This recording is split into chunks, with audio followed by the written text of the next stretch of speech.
What's going on, guys? My name is eldeniro and welcome to episode 98 of the Midnight Hour as we approach episode 100. I have nothing special planned. If you have any suggestions for what you think I should do, please do let me know in the comment section. So recently I've been looking for new guests on the podcast, and a thought popped into my mind of someone who I actually asked to come on the show a year ago, almost to the day. What happened was the guy was busy on that day, and then I kind of just forgot about it and never asked ever again. And then I asked him last week if he'd be available, because I just want to get different people on the show. And if you do have any suggestions for guests, please do let me know in the comment section, or you can check out the subreddit, which is reddit.com/r/midnighthour. But anyways, today's guest is a YouTuber by the name of Swayback, who is German/American, and he has 901,000 subscribers, which is unbelievable. He also boasts hundreds of millions of YouTube views, and it's just mind-boggling numbers to look at. But I've known the guy for years. We've only spoken a few times, but I always do enjoy speaking to him, and I figured that he'd be a good guest. So I asked him to come on, and he graciously did. And we didn't have a whole lot of time because he actually had to go to the airport to collect his brother. So that's the reason for this episode being a little bit shorter than usual. Hopefully that's okay with everybody. But it was a pretty good conversation. We just sort of spoke about general life stuff, I guess, and the differences between the countries that we live in and things like that. But I really enjoyed it, and I am looking forward to having him come back someday. So the episode will follow, obviously. I just want to do a quick mention for, I don't know, if you know somebody who really loves this podcast and you want to buy them something for Christmas, this would be a really good time to go to society6.com/eldeniro, where you can buy Midnight Hour merchandise, including t-shirts, hoodies, what else? There's like flags and stuff. There's also... so I actually got a Midnight Hour flag, and it's on my wall. If you watch my most recent Walking Dead review, you'll see it. I actually did a face cam in that video, and it's absolutely insanely big, which is great. But you can also get mugs. You can also get phone covers, laptop covers, pillowcases, duvet covers, all that stuff. It's just really cool. And if you do want to get someone something related to the Midnight Hour for Christmas, that would be the place to go. So there, I haven't shilled my merchandise in quite some time. For full disclosure, I earn almost nothing from every purchase, but it's just really high quality stuff, and I buy all of my clothes from there. So yeah, the episode will follow, I guess. As I said, it's a little bit shorter. I used some copyright free music for this episode. Let me know what you think of it, because I actually quite like it. It's quite mellow and chilled, and the kind of music that I listen to when I'm nursing a serious hangover, or when I want to play Football Manager and give it my full concentration. So that's the frame of mind I'm in at the moment. The episode will follow. Really hope you guys enjoy it. If you do, please leave a like, leave a comment, whatever. All the relevant links will be in the description anyways, including Zwayback's channel, his Twitter handle. I'd recommend following him because he's quite a funny guy. So yeah, I will I'll see you guys on the flippity flip. Peace.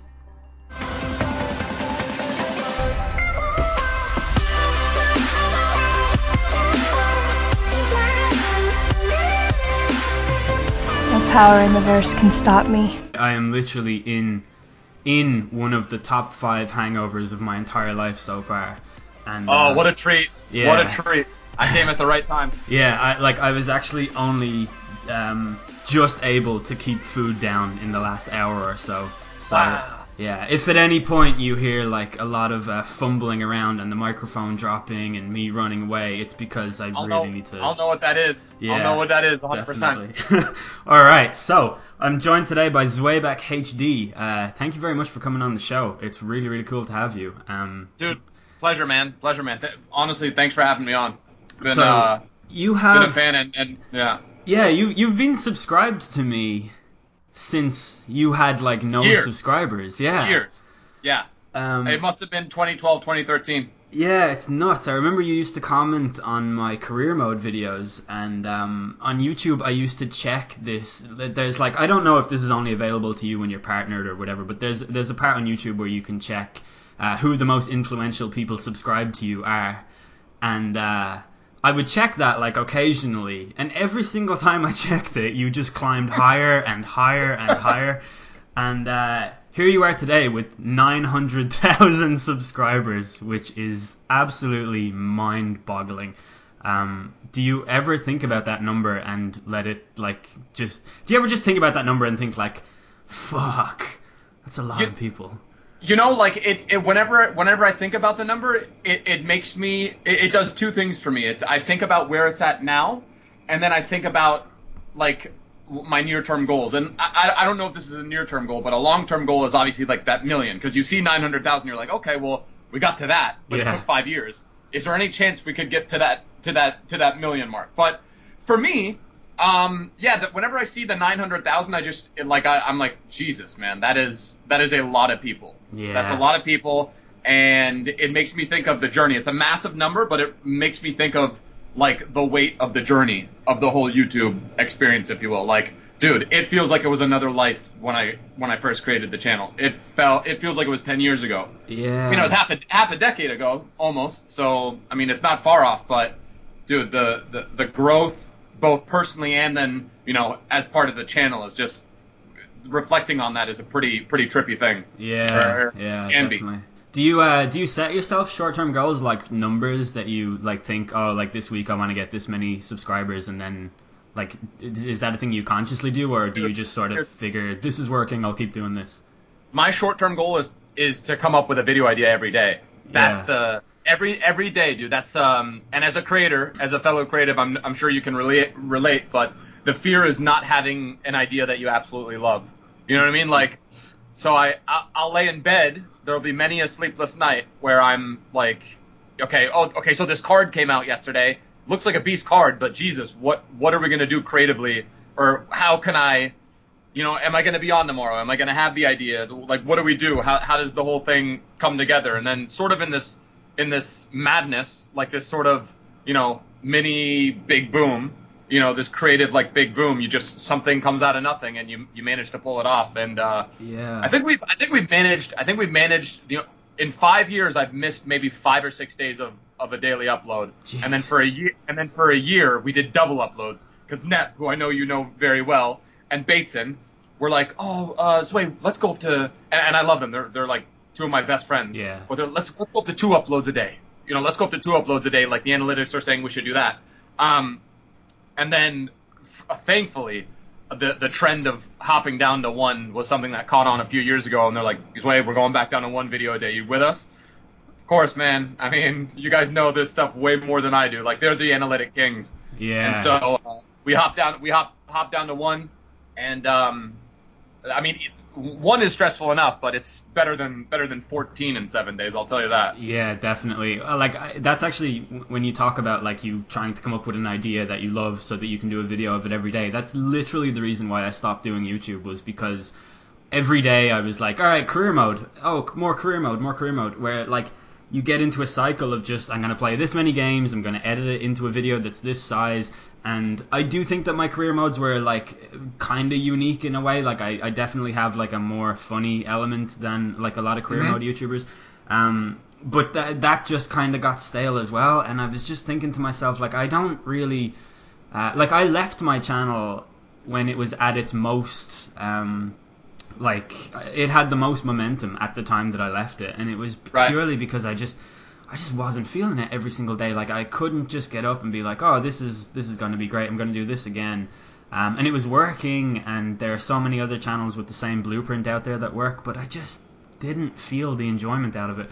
Where I think you do Ultimate Team, which is like a bigger sort of pool to pull from, so you don't have to do the same type of video every day, and I think that really makes a difference, like to be able to do that. Like it's a fun, like arcadey type thing. See, and it's interesting you say that, because I feel that too, and I think just like as a content creator, that's just a natural thing. If you have a formula that you know works for you, and a lot of the things and elements that you work with in the video are the same, like I can relate to that. You know, like sometimes I'll be really hyped about an intro, but then I'll do, you know, the majority of the video will be like, okay, so this is a player review. Geez, this feels just like a player review I did a few days ago. Yeah. What am I showcasing new here?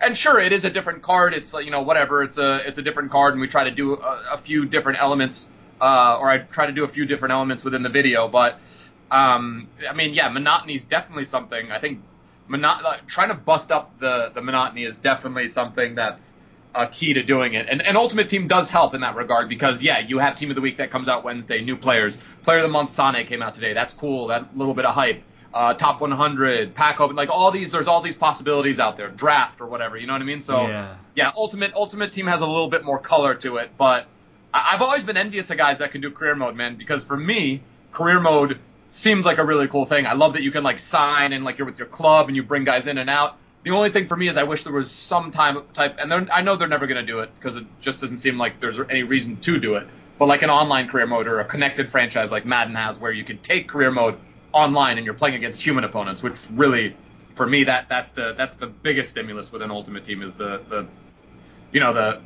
biggest. You're going up against a fellow opponent, fellow human. You score versus him, and you're like, yes, I beat someone else. You know what I mean? Definitely. The stakes are so much higher when you're playing against an actual person. Mm-hmm. Yeah, it's in fact, I can honestly say an online career mode is something that would have the power to pull me straight back in to go back to full-time YouTube and do an online career mode. I think that would be so much fun, and you have such a, like, that would create such a sort of wide berth for different types of videos and more collaboration and networking and all these things that, like, that subscribers genuinely enjoy and things that people genuinely look for.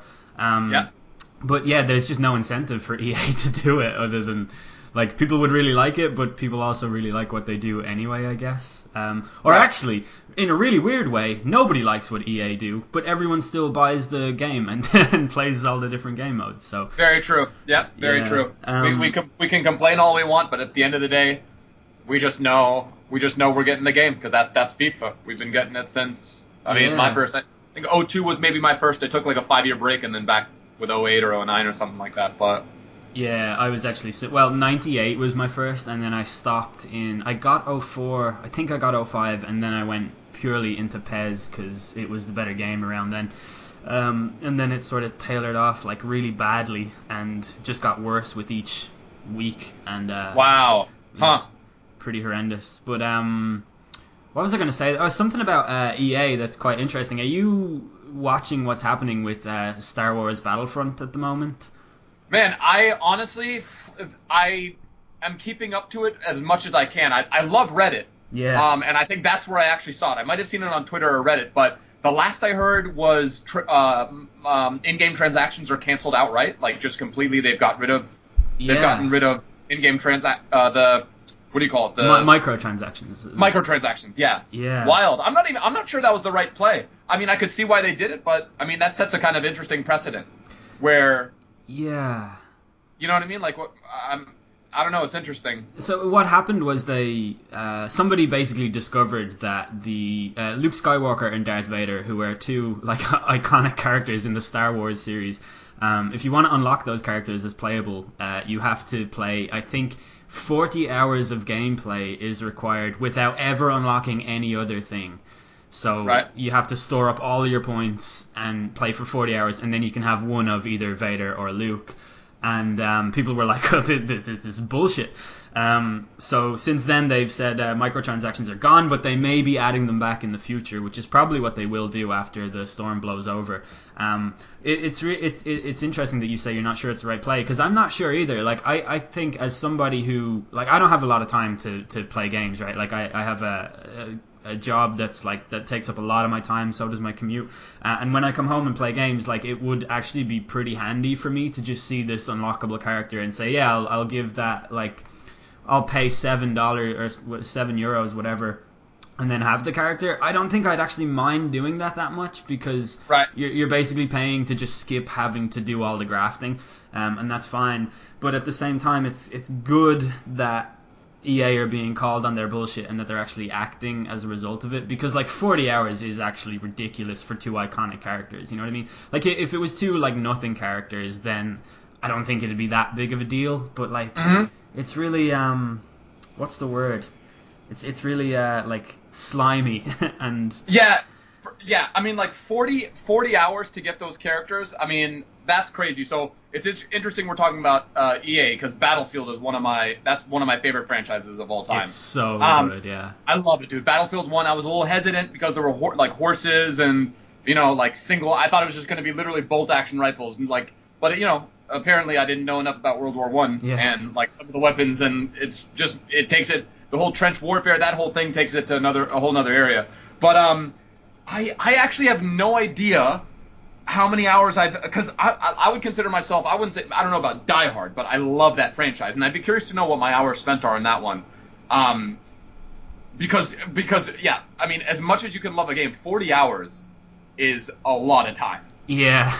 Now, 40 hours is a heck of a lot of time. I think I've amassed about 850 hours on Age of Empires 2 HD. Yes, dude. But I love that. That game is 18 years old, so I'm allowed to have that amount of time in it. Dude, so Age of Empires, I think that was my first PC game ever. Yeah, a lot of people are on the same lines there. I think they did something, Microsoft, that's a Microsoft game, and I think they gave it away free with computers bought around the year 2000 or something like that. They might have done.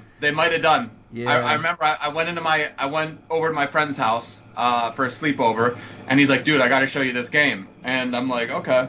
And so I don't know what console was available at the time, but I was strictly console at that point. This would have been like 98. I think this was like maybe 97 or 98. And I go over there, and he's showing me this map, and this like map on this screen. I'm like, oh my god, this is insane.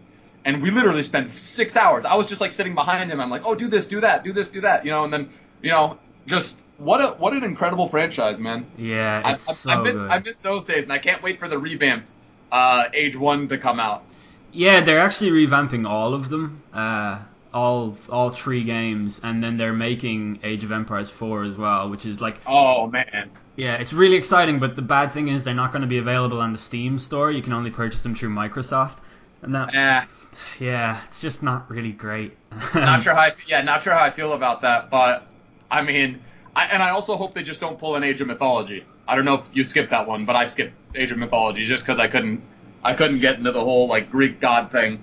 Yeah, I watch people play it, and it looks like I would enjoy it, but also when it comes to like venturing into a new real-time strategy game, I just can't do it. I'm just like, why would I do that when I have the best one ever made? And, I still get infinite value from playing it all the time, so... Dude, wait, did you say Age 2? Age 2, yeah. It's the best. Dude, it is the best. Yeah, it is. It's everything about it. The combat system is a rock, paper, scissors system. Like, everything has a counter. It's just, like, the ultimate strategy game. I've played a lot of strategy games, particularly when I was younger, but this one just keeps me coming back, and I can't even try a new game because I'm so addicted to this one. And nothing is too OP. I remember the first iteration, the Franks had a bit too much of a farm boost, and then they had to dumb down or nerf the Teutons, right? The Teutonic Knights, because they were like just too crazy or something. Yeah, that's right. And the British longbows. Those were so... Yeah. You could take out a castle with like 10 of them. Bro, that unit, oh my god. I'm trying to think now what my favorite unit in that game. I mean, all the unique units were really great. Yeah, they were. I think I really like the Goths with their Huskarls because they're basically immune to arrows. So like if you start off a game and get to the Castle Age really quickly and just start spamming Huskarls, you can just obliterate your opponent and there's nothing they can... You could take out their town center with like 3 Huskarls because the arrows are going to do nothing to them. Like it's nuts. Unreal. The Huskarls, I completely forgot about them. Yeah, so the Vikings. Good. The Berserker was pretty cool. That he auto regenerates. I thought. Yeah, they're really good too. Vikings kind of have limited everything else though. Like they don't get the full benefit of like the cavalry line or siege or anything like that, which is a shame. Basically, all their structures, right? It was just stone. It ended there. Yeah. There was no walls. I don't even think they had walls. If I'm being honest with you, you just had the little the wood walls. The whatever they were called. Goths don't have walls. They only have palisades. Vikings do have stone, but they might not have had it at the start. Okay. Yeah, man, dude, that game is so like I'm thinking of like starting to stream that game or something, just give it a go, because like there's a fairly vibrant streaming community for that game that still exists, and there are YouTubers in that community that are hitting like 100,000 subscribers and stuff. Like it's nuts. Like it's still alive, like fully, and it's so old. Like after near what'd you say, 18 years? 18 years, yeah. 99 it came out. It's nuts. Crazy. Yeah, one thing I wanted to ask you, I actually don't know this about you. When you first started doing YouTube, you were uploading videos that were sort of half German, half English. Like you spoke in German a lot. Obviously, with your name being Swayback, which I can't pronounce properly. Swayback? You nailed it the first time. Oh, hell yeah. You nailed it. Were you born in Germany? So I was born in Switzerland.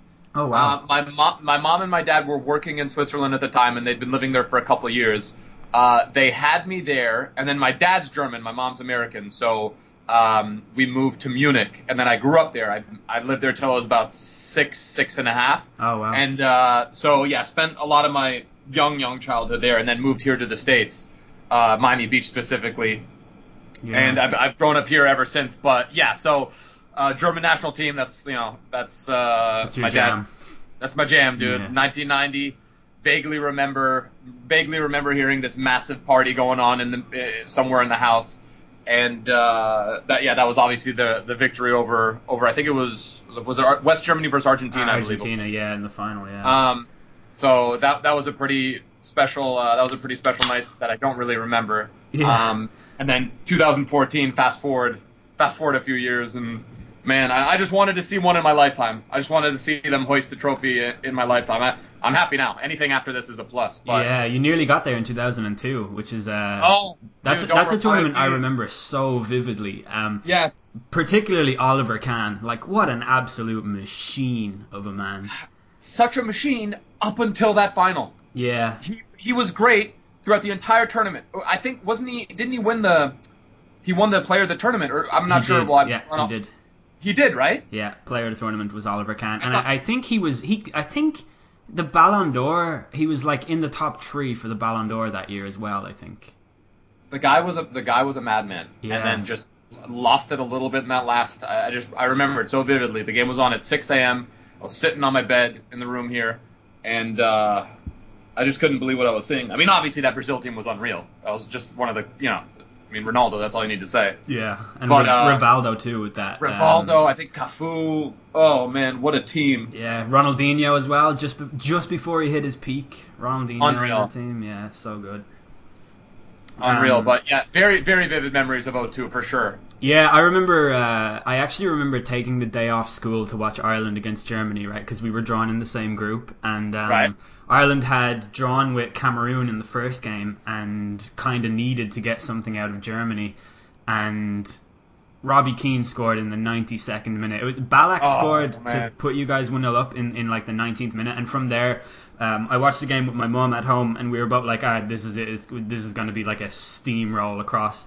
But that didn't happen. Miroslav Klose couldn't get anything out of Steve Staunton and Gary Breen, our 2 defenders. Good God, how times have changed. And yeah, Robbie Keane in the 92nd minute was the only player to beat Oliver Kahn up until the final, which is crazy. Yeah. That's wild. Yeah. What a legend he is. I know. I could talk for days about how good Robbie Keane is. Like I think he's the 10th all-time top goal scorer in the history of the Premier League. And then obviously his international record is like one of the best in Europe and indeed one of the best in the world as well. Like, it's just like if you look at say the top Irish goal scorers in history, right? Robbie Keane is top, and then like Niall Quinn is like 3rd with 21 goals. Like there's just nobody even comes close to Robbie Keane. Like like not only has he broken the record, but he's like tripled it or something like that. Like it's nuts. So here's a question I have. So in Ireland, how like is he the guy? Like, is he the sports figure? Obviously you have like a Conor McGregor, but Robbie Keane, are people? I mean, I know he's up there, but have people? Like the current generation, like young kids that are in school now, they would know of Robbie Keane? Would they not? Maybe from their like siblings or Yeah, Like definitely. He's definitely like the mythology of Robbie Keane. I suppose. Yeah, he's definitely like one of the most famous people ever in the country.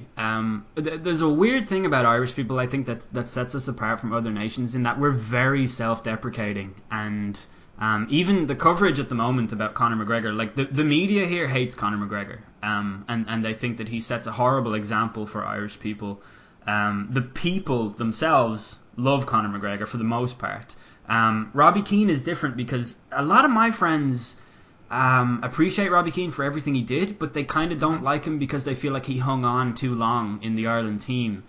Which gotcha. Like I firmly disagree with that, and I think I would take Robbie Keane now. I would take 37-year-old Robbie Keane who plays in India. I would take him right now in our team. Like, you know, we went into a World Cup qualifying game a few days ago where we had a guy called Daryl Murphy up front, and I don't know if you even know who he is, but he is. Is Daryl Murphy the huge guy with the tats? Yes. Okay, yeah, 100%. I was watching part of that game. Who was it against? Denmark. Denmark, that's right. Yeah, it was something else. Wow, what a game. For 22 minutes there, I firmly believed I was going to Russia. Oh, man, dude. Yeah, terrible. But yeah, Irish people and their relationship with our sort of cultural icons is very interesting. You'd be hard pressed to go and find someone in Dublin that actually likes Bono and that actually likes U2. Like, it's really, really strange. We kind of hate a lot of our own. So that's super interesting. So is it the fact that they're, I don't want to say that they boast, but they're obviously on the international stage, so a Bono and Conor McGregor is like, oh yeah, like look at me, we're like, you know, the most popular people in the world. But are you saying that like part of the Irish identity is not to be that, is to be, you know, like you said, the media says that they paint a bad representation of the Irish people as a whole. Is it more like a humility thing where it's like, okay, let's, you know, keep your head on, you know, that sort of thing? I would say, so the media, I think in general the Irish media is quite behind when it comes to a sport like MMA or anything to do with fighting, like anything aggressive. That would be something that we'd be, like the media would be sort of like, not sure about that. So having a guy that excels in that particular field is not really something they're willing to embrace as much as if it were, say, Rory McIlroy. Like they like Rory McIlroy. There's some, you know, some Irish people claim him, but he's Northern Irish. He represents Britain sometimes. It's sort of strange. They like McIlroy because he's sort of a nice, quiet guy. He's humble. They don't like McGregor because he's loud, he's abrasive, he swears a lot, he gets himself into hot water. Like, you know, he kind of blurs the line between what's okay and what's just not politically correct at all. Interesting. Yeah, and then with Bono, the media actually, I think, is quite fair to Bono. At the moment, he's kind of in hot water because some information about him has come out in the Paradise Papers. But it's also just well known that Bono does not pay any tax in Ireland at all, and he's been dodging tax for a long time. He uses a system in the Netherlands. He's like exploiting some loophole there to avoid taxes, while simultaneously preaching about how you need to give all your money to charity, right? So it's the Irish people don't like Bono because we kind of see him as a bit of a fraud in that way, in that he just goes around all the time. I could understand that. Yeah, like all he ever talks about is charity, but he just doesn't really. I don't know. That's a kind of a. Mm-hmm. What would you call it? Like, I don't know. We're also just very self-deprecating as a nation, I think. But yeah, that's what's going on with Bono. And then with Robbie Keane, it's like I think the youth of today would definitely view him as a hero. But then there's people in my age group who are sort of like, and they kind of think whatever about Robbie Keane. So right. Yeah, it's interesting. I'm actually trying to think of someone that the Irish just universally agree on. I guess there's like Phil Lynott from Thin Lizzy, right? Like everybody loves that guy and right. that band. Yeah. So. What about Shane? Not Shane Long. Shane Long, right? Yeah, Shane Long. Yeah, he's so. I think he hasn't scored a goal in like 44 games or something in all competitions. I think it's been like 4.5 years since that guy scored. So we're very fed up with that. I like him. I think he's good. I think he works really hard, and even though he doesn't score a lot, I've been watching him play with Southampton at the start of the season. He got a few games. Like, he was good in all the games. You know, his job isn't necessarily to score goals as much as it's to to hold up the ball, to chase everything, to put the defense under pressure, things like that. And he does that really well. Like, he is a workhorse. He's also just incredibly good looking. He should be in a boy band or something. For a video, I might have done a Keen video. He's got a really good voice. Keen sings as well, right? He plays an instrument and he sings. Shane Long sings quite well. Robbie Keane, I think there's like footage of him singing at karaoke or something. At a bar or something? Yeah. But it's pretty bad, I think. Okay, so maybe it wasn't good. Okay, but Shane Long is a good singer. He actually is a good singer. Unreal. Legends, dude. Legends. Yeah. Some of my favorite videos I've made are featuring the Irish players. Shane Long's card in like 14 and 15 was just so nuts. Yeah, I always kind of got the impression from you that you really like Ireland. Like, you kind of have like a very positive image of the country, I feel. And then St. Patrick's Day comes along, and I do videos on that, and I feel like I just completely embarrass myself with my river dance attempts. Yeah. Well, no, but I get really good feedback from Irish fans, and yeah, I'd love to go someday. It's one place I haven't been. What's it like in the US for St. Patrick's Day? It's pretty much just people just get absolutely. It's an excuse to get wasted. It's an excuse to go out and just drink a lot and wear a lot of green. Yeah. And people being annoying, pinching you if you don't. So I don't know if you guys do this there. This might have just been something that we sort of adopted. But if you don't wear green, if you get caught not wearing green on St. Patty's Day, you have the right to pinch that person. Wow, really? We definitely don't have that here. Yeah, that's like the most American thing ever. Yeah. So that is one thing. So yeah, so there's that. You just wear a lot of green. You drink. Chicago, the rivers, they put this green dye, this like safe dye into the rivers of Chicago, and the entire city is like the rivers throughout the entire city are like illuminated green essentially. Yeah. So that's kind of like a big thing that happens, but it's not a huge holiday, but it's definitely a fun one, and one EA like to honor with green cards and all that sort of stuff. Yeah, they do. I really like those green cards actually. They look so good. Yeah, we in Ireland we have this thing, like I'm painting a very bitter picture of the Irish people, right? But we really hate it when I'm liking the picture. I'm liking the picture you're painting, dude. Really? Well, yeah. So there's this sort of trope about Americans coming over to Ireland for St. Patrick's Day and basically saying something to the tune of like, "Oh, my great granddad's cousin was Irish. I've got an Irish heritage," right? And then like the story or the joke usually goes, "Oh, what part of Ireland was he from?" And the American person will say Scotland or something, something. Oh gosh. But Irish people are very very negative towards Americans claiming Irish heritage. To be honest, I'm not like that at all. I don't really get why it bothers people. I actually I really like and appreciate that Americans try really hard to because America's a weird country in the sense that it's fairly new and its history is so vast and so varied. There's no real specific American ideology historically apart from the Native Americans. So white people in America basically came from Europe, so there's going to be a whole different and there was so much Irish immigration across there and stuff like that. So I don't really mind when people are sort of searching for a stronger cultural identity in themselves and they come over to Ireland and they're trying to embrace it, but they are often met with serious negativity when it happens over here, and it's a shame, but it's just Irish people just really don't like that other people are trying to be them.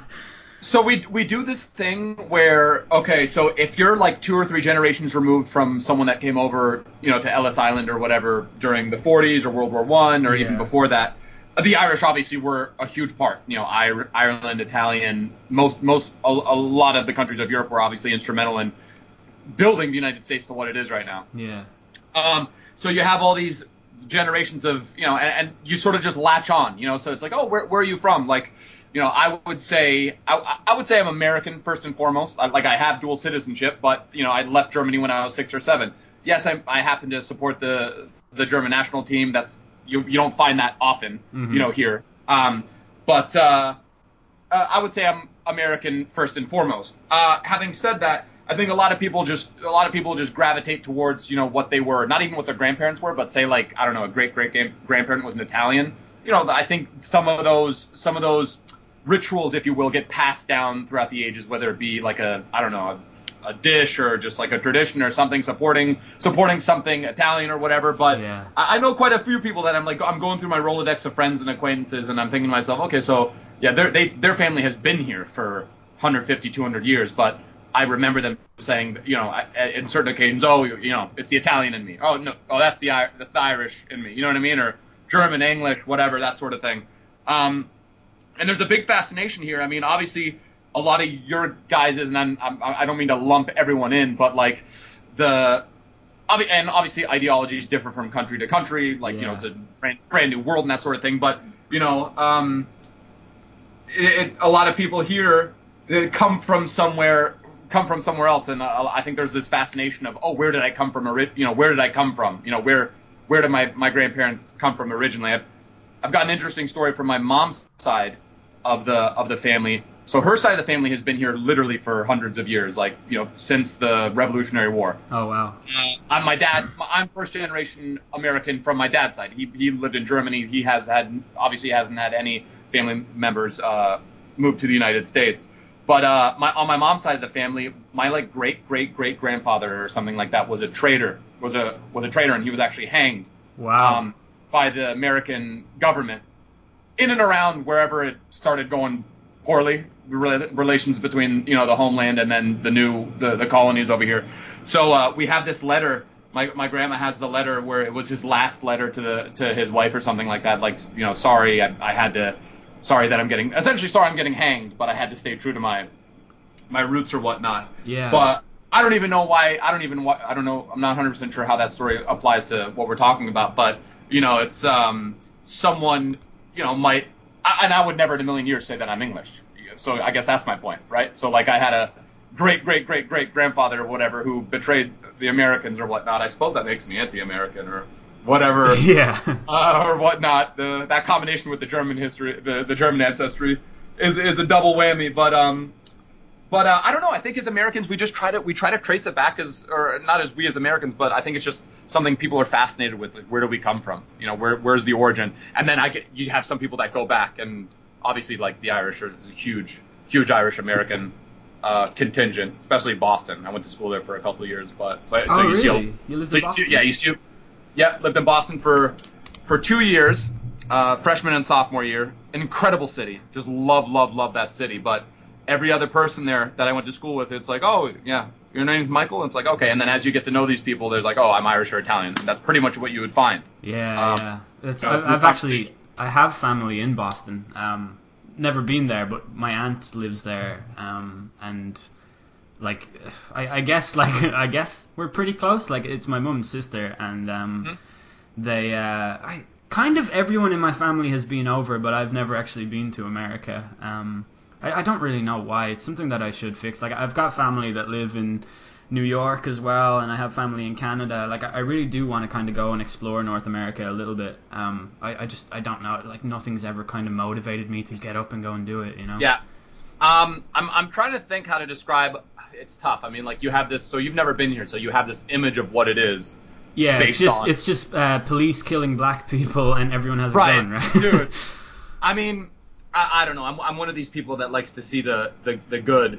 You know what I mean? Like, as much as that sort of stuff is happening, and that is definitely part of the fabric of America right now, I still think it's a pretty freaking sweet place. It's happening, but it is important to mention that those things are actually on the decline, and it's hard to visualize that because the media constantly sensationalizes every single thing, but they also just pick these stories so that they can talk about it. But if you look at like just the graph of violent crime in America is a downward curve, and that includes mass shootings, like contrary to what people would believe. So I was only being facetious when I said that. See, and I didn't know that, but that makes me feel great. Yeah. Like that's good to know. That's good to know because I mean, like I said, it definitely is an issue. But yeah, dude, you should 100% find an excuse to come. So the way I describe the United States whenever I'm in the call with some of the guys is like, it's like England in that you just have like a lot more options with stuff. Mm-hmm. And for me, the most important thing for me is being able to get food whenever I want. Like if I need to be able to eat something at 10 or 11 o'clock at night, and it doesn't need to be a difficult thing to do. When I was in England for the capture event for FIFA 18, it was like 9 o'clock at night on a Sunday, and everything was closed.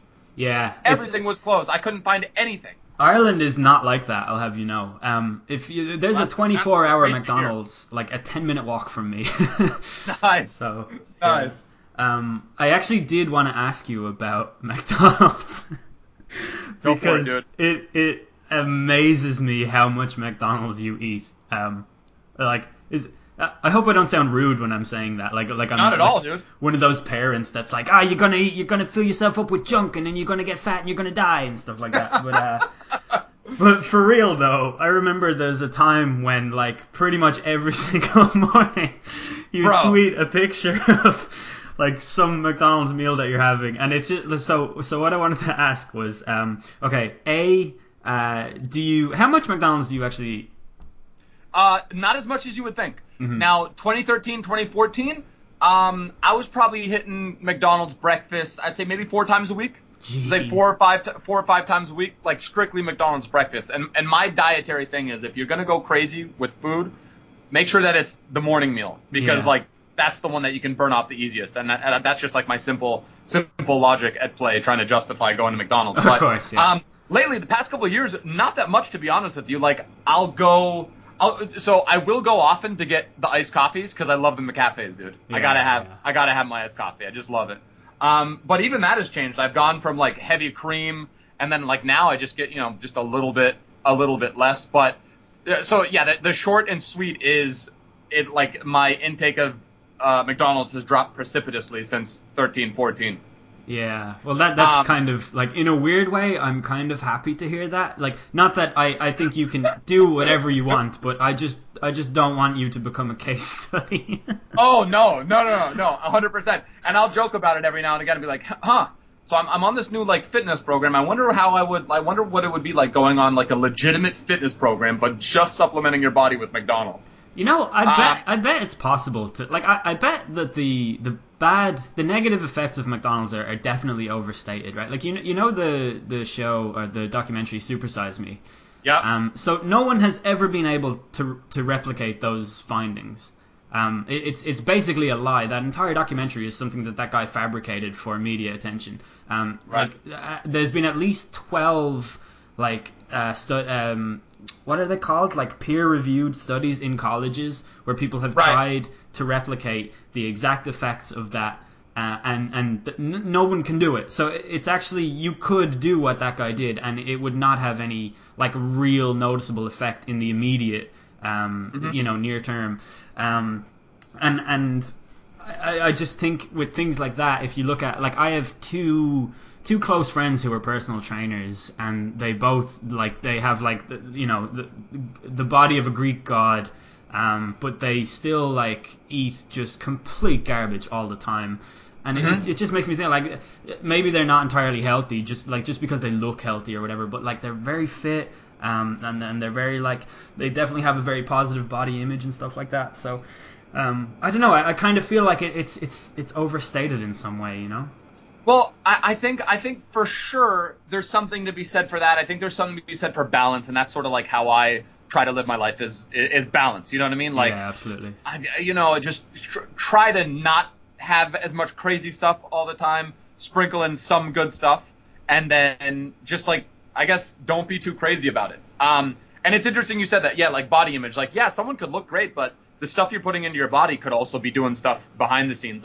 That's the one thing that maybe I would point to with McDonald's is how it's processed, what they're using at the farm, or the chemicals, or what's actually in the beef. You know what I mean? So maybe just the stuff in addition to saturated and high fructose and all that sort of stuff. What is it doing to your body? What is it triggering and that sort of stuff? But I've got a few friends as well who just look, incredible, and we'll go out and they'll eat 40 wings or something like that. But it's I suppose, look, if you work really, really hard in the gym, I suppose you can get away with eating whatever you want, really. I think if you're spending an hour and a half, I want to say 5 days a week doing really intense and pushing yourself, and you're breaking a sweat and you're really just going hard in the gym, I suppose you can get away with eating most anything. I wouldn't say that you could go on a full off the deep end diet, but eating only Love Hearts and bags of sugar. Oh my gosh, yeah.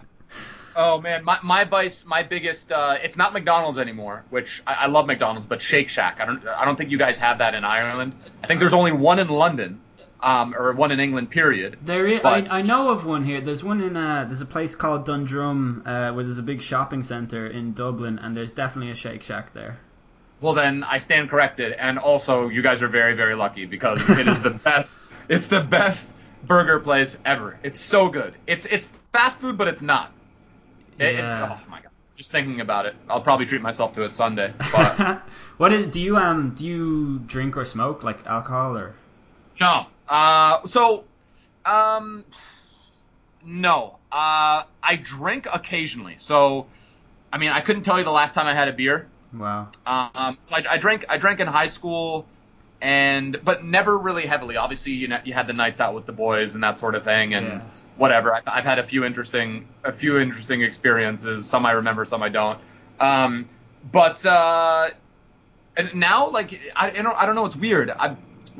So if I go to dinner with my girlfriend, I'll have a glass of white. I'll have red. I'll have whatever my girlfriend's family's having a dinner if we're having a dinner all together. But yeah, no, not too much. That's interesting. So your biggest vice then is pretty much just sort of junk food, and that's Yes. That's, 100%. Yeah, 100%.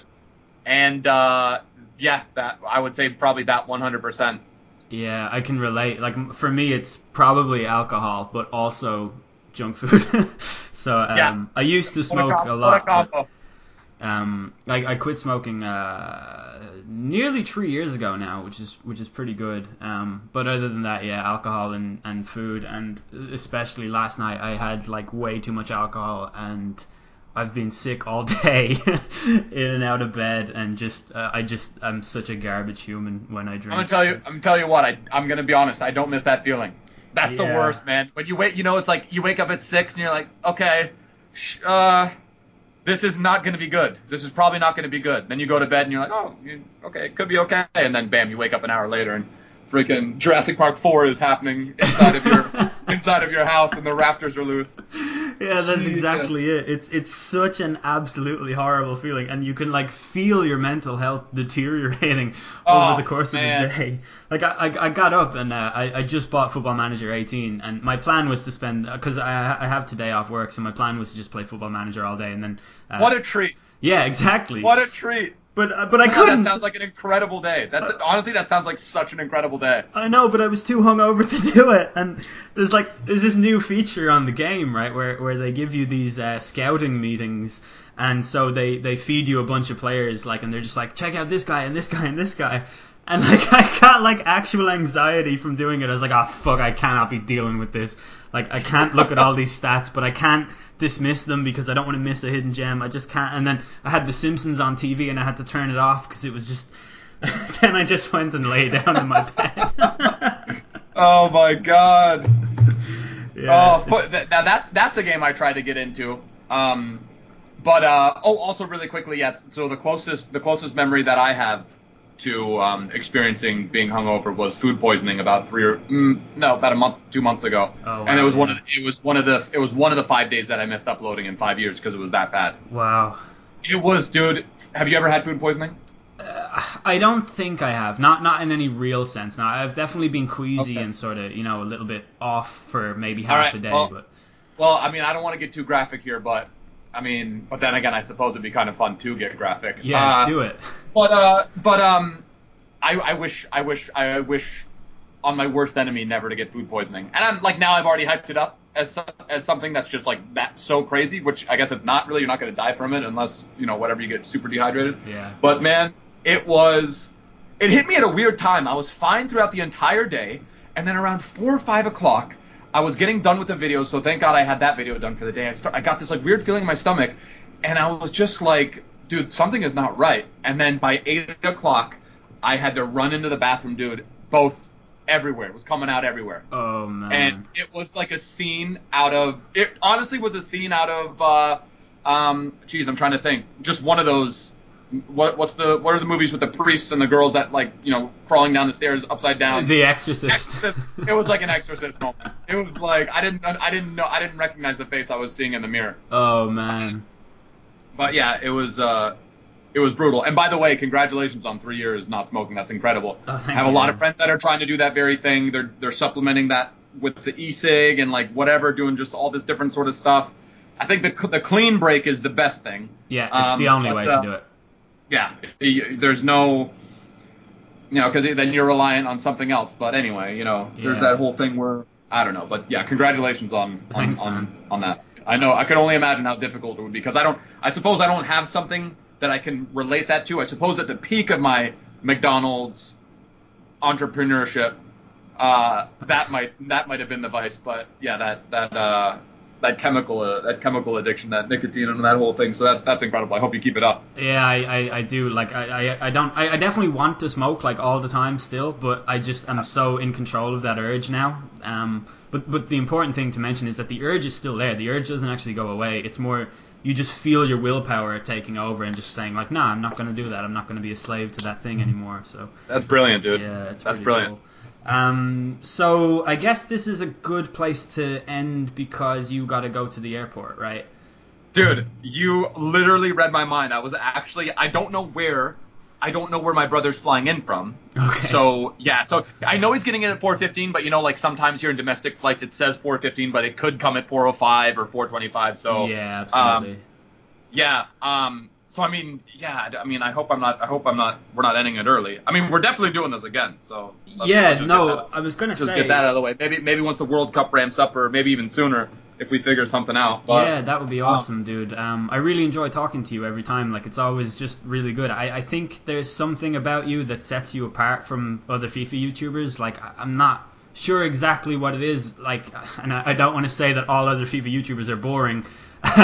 But there's some. Maybe it's just because you're American and you're interested in football, and that's kind of like weird to me. Because I've always dude, that's so interesting that you say that because that's something I've always wondered. Like, how do the guys over there? And I know how some of them feel about me because I see it in the comments where it's like, oh, look at this Yank, like, oh, the way he pronounces names or whatever, bro. Your fellow countryman, is it Seamus or Seamus Coleman? Seamus Coleman, yeah.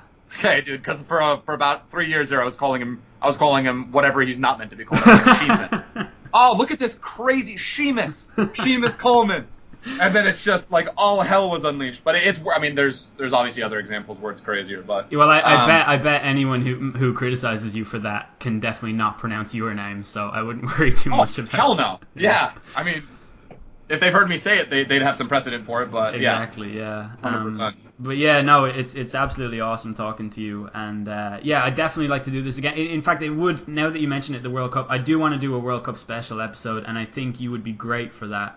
So yes, let's do that. We'll put a pin in that, and we'll arrange it in the future. And listen, thanks very much for your time. Absolutely, man. Pleasure to finally speak. On Skype. Do you have Discord, or are you strictly a Skype guy still? I have Discord, but just the only people who use it are basically like you and Nep, and I just like I never have any reason to venture over there unless it's to talk. So it's I just sort of stick with Skype. Fair. Yeah, it was fun logging into Skype for the first time in literally 3 years. Yeah, also it's really jarring, by the way, talking to you on Skype with a huge picture of Tobias Gaming staring at me for the entire conversation. Oh my god, I don't know why. I did that 3 years ago and I just couldn't be bothered to change it. I just saw he uploaded that picture to Twitter one day and I was like, you know what, I gotta have it. That's just there's just too much energy and it's too great. That's gotta be my profile pic. Yeah, I actually know him. I've met him several times, and one day I was scrolling through my phone on Twitter and I accidentally unfollowed him, and I didn't notice it until like a week later, and then he had unfollowed me, and I was like, fuck it, it's too late to ever repair that, so I'm just gonna leave that. It's one of those awkward things. Where's it stand now? Are you still unfollowed? Are you guys still unfollowed from each other? Yeah, we are. But like, I mean, we don't really have a whole lot in common anyway, so like, it's not. Like so what I'm gonna do is I'm you know what I'm gonna do as my good gesture of the day, I'm gonna try and mend that relationship. Okay, excellent. I'm gonna tell him. I'm gonna forward the story. It happened with me and Nep. I still don't know what happened, but Nep says, or Nep was like, wait, so I was at the gym one day and I was like, okay, why do I not see Nep's mentions? And I was unfollowed from him, but I think it's because I think he told me like a few weeks ago that he blocked me, and that unfollows you. Would that also unfollow me from him if he blocked me? Yeah, it would. Yeah, it basically. So I think he did that. it cuts the friendship completely off. And then so you got to walk that delicate line, because I didn't know what happened. I thought maybe I unfollowed him by accident, but then I also don't want him to get that notification. Yeah. And I could easily like tell him like, oh, Net, by the way, I wasn't unfollowing you. I unfollowed you somehow, but now I'm following you back. But yeah, no, it's interesting how those little like social interactions work. You see someone follow you back after, you know, thinking that they've been following you this whole time, but you never really know. Yeah. Like Hugh Wizzy followed me back a couple of days ago, but that's just because he went through some program that cleaned up his account or something like that, and then he just refollowed all the people that he was wanting to follow or whatnot. But yeah. It is kind of like an awkward line to be walking on. But here, anyway, listen, I'll let you go because you gotta go collect your brother. All right, we'll chat soon. Yeah, absolutely. Thanks for having me on, man. Really, really appreciate it. Oh, no problem. Thanks for coming. Thanks, bro. Peacey. See ya.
Alright, that is that. Thanks very much for listening. Hope you guys enjoyed listening to that conversation as much as I enjoyed having it. Again, check out all the links in the description. Everything will be there. And yeah, that's that. I'll see you guys next week. Don't forget to suggest some guests for future episodes. If you want anyone in particular, just let me know and I will look into it and I'll do my very best. I've been Eldeniro. Thanks for listening.